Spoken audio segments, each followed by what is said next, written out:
ସମସ୍ତେ ଭଲ ରେଜଲ୍ଟ କରନ୍ତି ଏବଂ ସମସ୍ତେ ଭଲ ପଢ଼ନ୍ତି।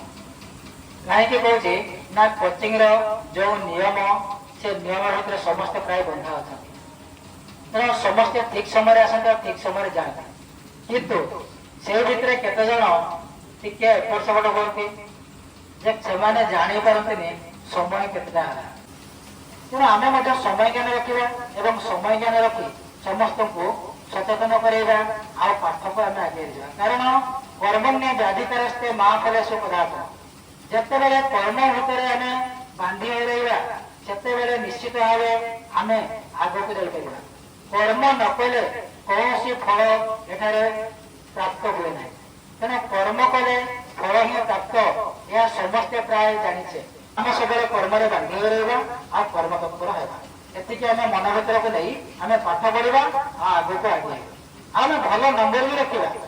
ତମେ ଆମେ ଜାଣିପାରିବାନି ଯେ ଆମେ ପାଠ ପଢିବା ଭିତରେ କେତେ ନମ୍ବର ରହୁଛି। ଆମେ ଯଦି ଠିକ ପାଠ ପଢିବା ପାଠରେ ଠିକ ନମ୍ବର ହିଁ ରହିବ।